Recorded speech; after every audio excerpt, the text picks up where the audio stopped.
Well, this is an interesting device right here. I picked it up on eBay for, I don't know, $1.25. And I was just curious. I was just curious to see how it was going to work. And I have it set up where both my tracks are running off of this dual power O27 270 watts of AC power MRC transformer. And it probably is worth a review on how I've got my wiring set up. It'll make a little more sense. I've got it set up as I got blocks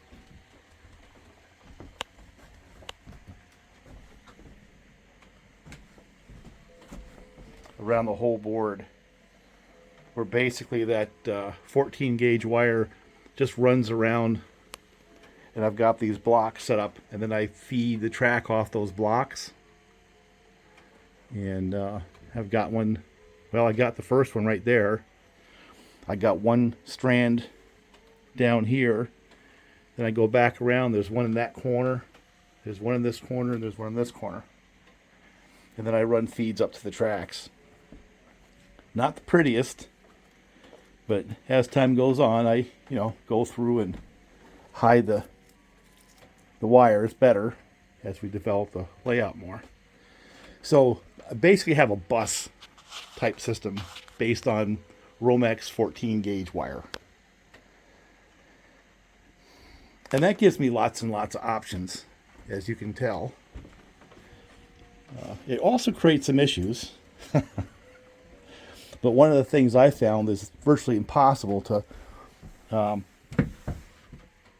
connect 14 gauge, that stiff crap, to your tracks, right?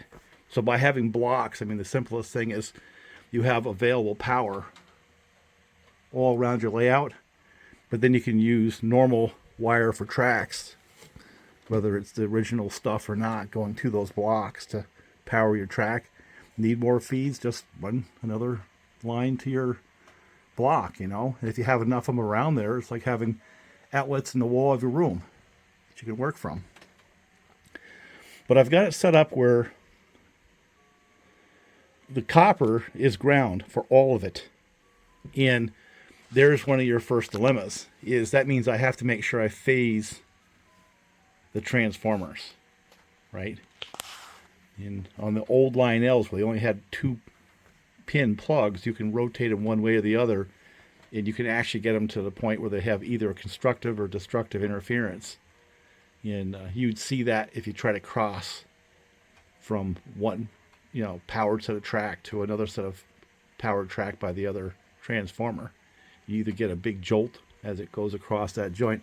I did a video on that a long time ago. I don't know, I should probably bring it out, shake it off, and let you look at that. But by using the common ground, yeah, I mean, it's going to go back to common or ground anyway. I mean, that's the theory. But you got to be a little more careful, I guess. But this transformer pretty much, eliminates that problem, because the way it's wired internally, all the ones that are supposedly common are, eventually going to go to common on the wire or ground on the wire. So basically what I've done is all the commons I've got tied to the bare copper wire all the way around the track. But also here I've got that. The only thing I've got wired in is this ammeter. So basically all the grounds, all the commons come back through and go through the ammeter, and then to that block, and then to the transformer. That's the way I've got it set up. And this has got a controller where effectively you can do 2 tracks. And one of my first concerns was, okay, let's say I set a voltage to arbitrarily track 1, right? So let's give me a little bit of voltage.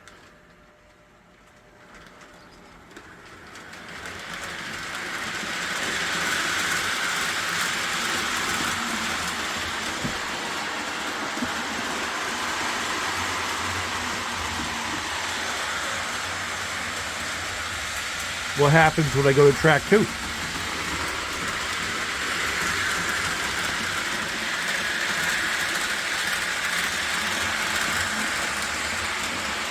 Does it get that same 5 volts?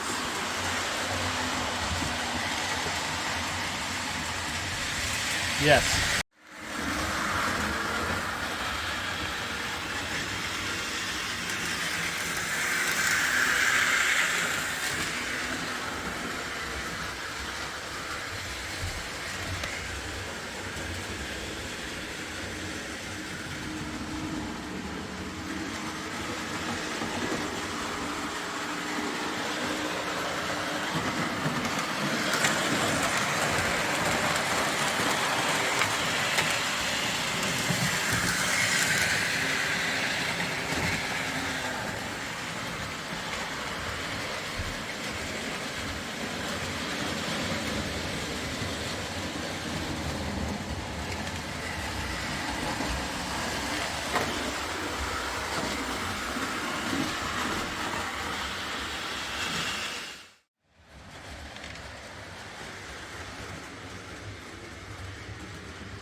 All right, this darn thing can break things.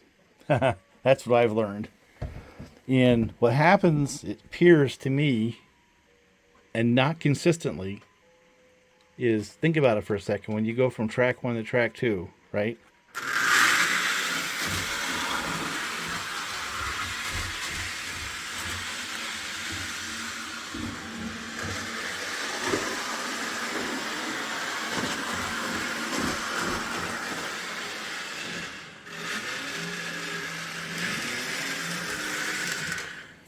For whatever reason, it jumped all the way up to 10 volts on that cycle, even though I had the thing all the way down.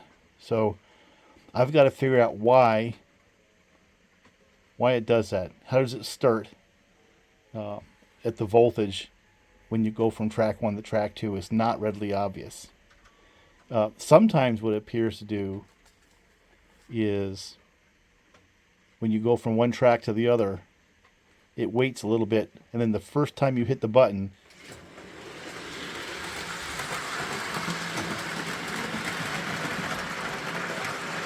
it jumps to whatever this setting is. Like, for example, now this is 5 volts. I'm going to go to track 1. You got 0 volts, but as soon as I touch this, it jumps up to approximately the same voltage that you turn that to. So let's figure out how we got to 10 volts when he went from one to the other last time.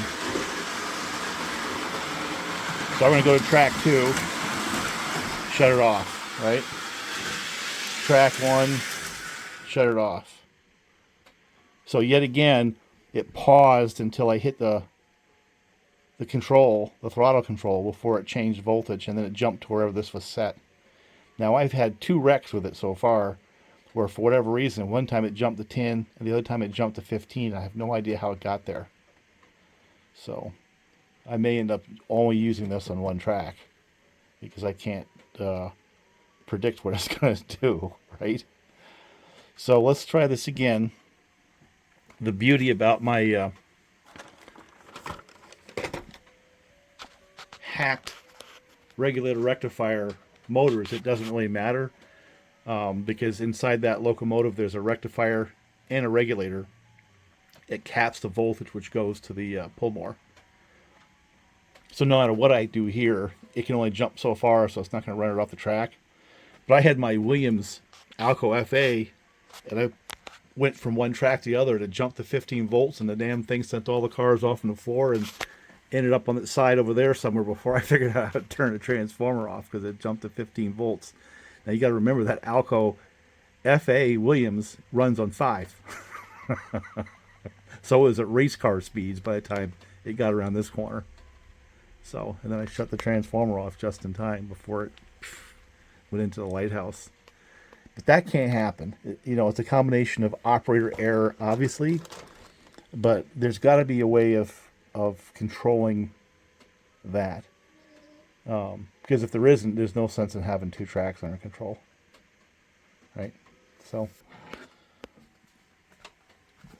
that's my first impressions of this dual power O27 270 watt AC power MRC. I'm not really impressed with the way the controls work.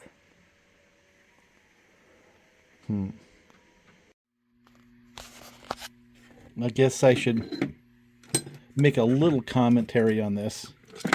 And wiring an Alco, one of these old single wound coils, which I think are the best. You got to decide which of these do you feed with the power from the track. Then of course they go through the armature out the other side, and then you take the other end of the armature and power the coil. So here's a real simple test. Ground, right, that goes to there. And then I'll take my positive lead from the transformer, put it there. I've got just a little bit of power. And if I touch this right here, it'll tell me which way it's going, right? In this way. And that's going the right way. Of course, if I went to the other side,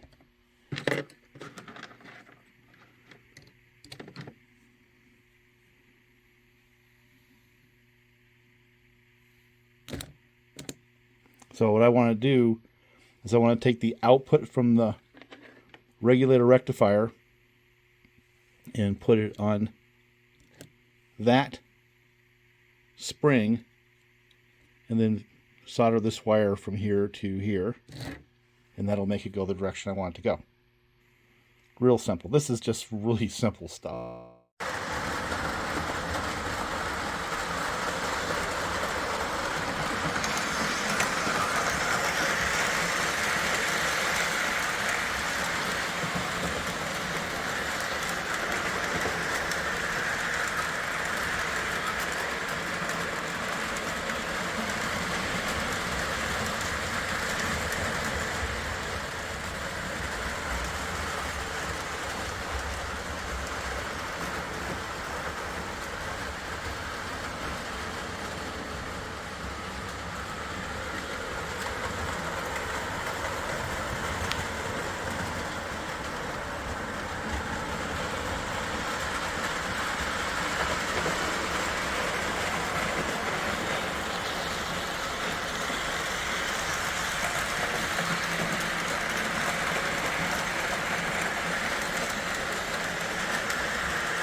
These are the zombie trains. That's what I gotta call them, and that's because I've put my regulator rectifiers in them. I did that one this morning. This one I did a video on. But basically this Alco is set up the same way as I did on the video on that GP7, right? And they all run the same speed. I pretty much set them to the same voltage. I think that one's at 8 and that one's at 9. And I just think it's funny. As soon as I started having all these things run the same speed, they're not speeding up, slowing down, nothing. Yeah, zombies. But it works, you know. It solves a couple of issues on my layout. And there's a couple of observations I've got on this setup. Because I can run a higher track voltage, because I'm basically tapping the feed after lights and after smokers on the steam. I'll set that at say 8, 9 volts, something like that, and then I'll wind it up to 12 volts on the track, and that means the lights are brighter, smoker smokes more. And there's a real subtle thing in, even though let's set it say arbitrarily 8 volts, 9 volts, because there's a higher track voltage, there's more amperage available, and it seems to pull better on the ups and downs. There's some, you know, change of elevation of the tracks. 9 volts regulated, then 9 volts at the transformer or track voltage. I don't know if that makes any sense to you. So that's an observation. Another funny observation is this, is as compared to setting the track voltage to say 7, 8, or 9 volts in order to get them around the track with just enough power to get through the slow sections. When I do that, the amperage sits up around 2.5 amps a locomotive. Conversely, when I use the regulator rectifier and I crank the track voltage up to 12 or so volts, the amperage drops. It's noticeable. It's really kind of funny. And I'm not sure I understand the physics of it, but it does. So, does it really matter? I don't know. But it's something I've noticed. Now, this here, you got to be so careful with this transformer. I'm not sure it's a good idea. And until I really understand it, I'm not going to put my good trains on it again. I had one wreck. And yet another zombie train. This is taking one of those Lionels that were DC only. They did a few of them, I believe in the 90s, where they had the DC can motor and they were supplying a DC transformer to the 3-rail layouts. And all I did was I stuck a regulated rectifier in there that puts out 5.5 volts. It's not adjustable, it's fixed 5.5 volts. And we'll see if it works. If it works, it does. If not, it doesn't. But all I did was I put a whole bunch of plastic in between it and the frame so it doesn't short out. Tie wrapped it on, and then doesn't matter what order you put the AC in. So AC in one side, and then the positive, negative to the motor, the way it was on the original chassis, right? Because it came from here to ground. I took the ground, put it on the input side, because you got to isolate things, remember? Just like I did on the other Lionels. So anyway, I'm kind of curious to see if it runs.